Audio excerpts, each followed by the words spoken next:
Ferrari team can copy it before the first race. Not Red Bull, not Mercedes, not McLaren, because this is not just an upgrade. It is a legal loophole hidden inside the 2026 regulations, and it gives the SF26 nearly 12 kilometers per hour more on the straight without using extra battery energy. 12. In modern Formula One, that is not small. That is championship level. But here's the real shock. If the system stays legal, Ferrari could lock in an advantage for the opening races before anyone else can redesign their entire rear structure. And if the governing body bans it, this becomes the most controversial preseason innovation in years. So the question is simple. Did Ferrari just outsmart the rulebook? Or are we about to witness a political war before Bahrain even begins? Subscribe now, because what happens next could define the entire season. At first, nobody reacted. The SF26 rolled out quietly in the Bahrain morning heat. No dramatic reveal, no announcement, just another preseason run. But engineers from 3 different teams slowly drifted toward the Ferrari garage because something looked wrong. The rear wing did not behave like the others. On the straights, while most cars simply flattened their upper flaps slightly to reduce drag, the Ferrari element kept rotating, further and further, until it was almost inverted. Not angled, not adjusted, inverted. And here is why that matters. Under the new active aerodynamic regulations for 2026, teams are allowed to switch between high downforce and low drag configurations. But the regulation focuses heavily on actuation speed. How fast the element can move, when it can activate, under what conditions. It does not clearly cap the final rotation angle in low drag mode. That tiny omission is everything. Ferrari's engineers, led by Leclerc, spotted that gray zone months ago. And instead of asking how much they could reduce drag, they asked how far they could legally rotate the profile. The answer was extreme. When the wing rotates close to 180 degrees, the airflow detaches in a completely different way. Induced drag drops dramatically. The rear wing stops behaving like a traditional downforce device. It becomes almost neutral on the straight. The result? Roughly 12 kilometers per hour gained at the end of the Bahrain main straight. Without extra electrical deployment, without burning more energy, just pure aerodynamic efficiency. And that solves a problem Ferrari had only days earlier. Energy clipping. Last week, their battery deployment was running out before the braking zone. They were vulnerable at the end of long straights. Now, they arrive faster, with energy still available, which means overtaking potential increases. Defensive capability increases. Strategic flexibility increases. And this is only the surface layer, because the inverted rear wing is not acting alone. Behind the central exhaust, Ferrari added a subtle aerodynamic fin. Small, almost invisible, but carefully placed. This device channels hot exhaust gases toward the diffuser and rear crash structure. When the main rear wing reduces downforce on the straight, this secondary flow energizes the lower rear aero surfaces. So while drag drops massively in low drag mode, rear stability does not collapse in slow corners. In other words, Ferrari reduced drag without sacrificing mechanical confidence. That balance is rare, and it is dangerous for the competition.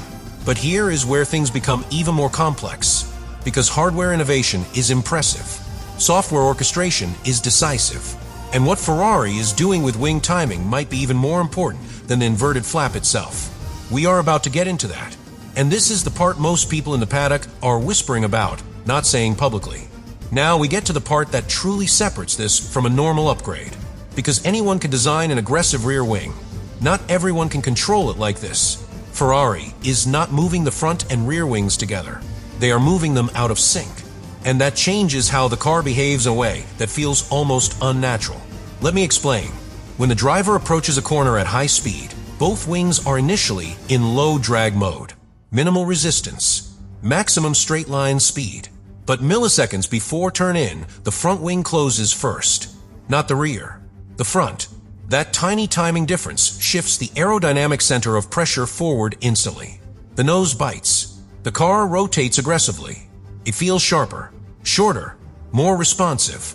Charles Leclerc described it as artificial rotation, like the car is helping you aim at the apex. But here is where it becomes even more clever. As the driver reaches the apex and begins to apply throttle, the sequence reverses. The front wing opens first, then the rear follows. Balance shifts rearward. Rear grip increases under acceleration. Traction improves. So within a single corner, the SF26 transforms its aerodynamic balance twice. Entry, apex, exit, 3 phases, 3 different behaviors, and all of it controlled by software timing measured in milliseconds. This is why some engineers in the paddock are calling it a virtual active suspension. Not because it moves mechanically, but because it changes how weight transfer feels through air manipulation. It gives the impression of a shorter wheelbase on entry and a longer wheelbase on exit. That dual personality is extremely difficult to replicate, because to copy it, a team would need not only the hardware architecture, but also the predictive control software. And that software must anticipate steering angle, throttle input, brake pressure, and speed. Any delay, any miscalculation, and the car becomes unstable mid-corner. That is why Lewis Hamilton's feedback during testing was so important. He said the car feels more connected, more precise, but also more demanding, because you are trusting the system blindly. If it hesitates even slightly, confidence disappears. And in Formula One, confidence is lap time. Now think about what this means over race distance. Better rotation reduces front tire scrub. Better exit traction protects rear tires. Less sliding means lower thermal degradation, which means longer stints, which means strategic freedom. And here is the number being whispered in the paddock. Between 3 and 5/10 of a second per lap from the complete package.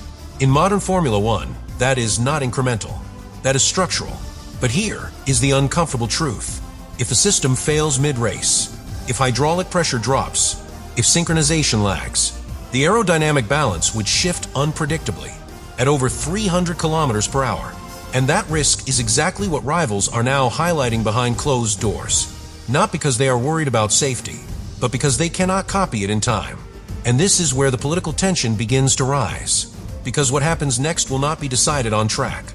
It will be decided in meetings, in technical briefings, in interpretations of wording written months ago. And the most important detail of all is hidden inside a single sentence in the regulation. We are about to break that down. Here is the sentence that could decide everything. The regulation specifies the permitted speed of aerodynamic element actuation.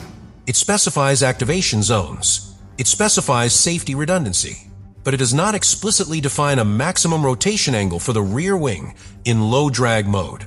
That omission is not dramatic when you read it casually. It becomes explosive when you design around it, because most teams interpreted the rule conservatively. They assumed the intent was similar to the old drag reduction system. Limited opening, controlled reduction, traditional philosophy. Ferrari did not assume. They tested the wording. They pushed the geometry. They asked a dangerous question. What if low drag mode does not mean slightly flatter, but almost reversed? That is the difference between interpretation and innovation. And right now, the governing body faces a delicate choice.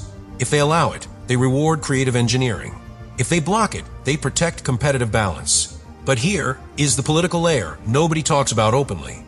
If this system is declared legal today, other teams cannot replicate it before several races. Not because they do not understand it, but because their rear crash structures, gearboxes, and hydraulic layouts were never designed for this range of rotation. To copy Ferrari, they would need structural redesign, new load paths, new mounting points, new validation tests. That takes time, weeks at best, months realistically. And the first races of a season often define the championship trajectory. A points advantage built early becomes strategic leverage later. So the pressure from rivals is not only about legality, it is about timing. If a technical directive appears before the first Grand Prix, Ferrari must revert or modify the concept. If it appears after 2 or 3 races, the damage may already be done. And then there is the safety argument. Red Bull is emphasizing hydraulic failure scenarios. What happens if the wing remains inverted while braking into a high-speed corner? What happens if synchronization between front and rear elements breaks under load? These are valid questions, but they also conveniently target the exact weakness of Ferrari's advantage: complexity, because the more advanced a system, the more fragile it can be. And preseason testing is not racing. Load cycles are controlled.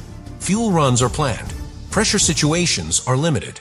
The real stress test comes under wheel-to-wheel combat, under dirty air, under variable temperatures, under unpredictable conditions. So right now, Ferrari stands at the center of 2 battles. One technical, one political. On track, The data is promising. Leclerc's sector times in Bahrain show measurable gains in mid-corner rotation. Straight-line speed traps confirm reduced drag. Long-run tire degradation appears stable. Off-track, meetings are intensifying. Technical representatives are exchanging documentation. Photographs are being studied frame by frame. Because if one line in the rulebook is interpreted differently next week, everything changes. And here is the uncomfortable reality for Ferrari. Even if the system survives legally, reliability remains unproven. Hydraulic systems operating at extreme angles endure stress. Thermal expansion near exhaust flow increases complexity. Software synchronization must remain flawless over race distance. One glitch, one sensor misread, and the aerodynamic balance shifts instantly at full commitment. So the story is not finished, not even close, because what we are witnessing in Bahrain preseason testing is not just a clever rear wing, is a confrontation between interpretation and intention, between innovation and limitation. And the next decision from a governing body may determine whether the SF26 becomes the benchmark of 2026, or the boldest concept that never reached its full potential. And the most important twist of all is still coming.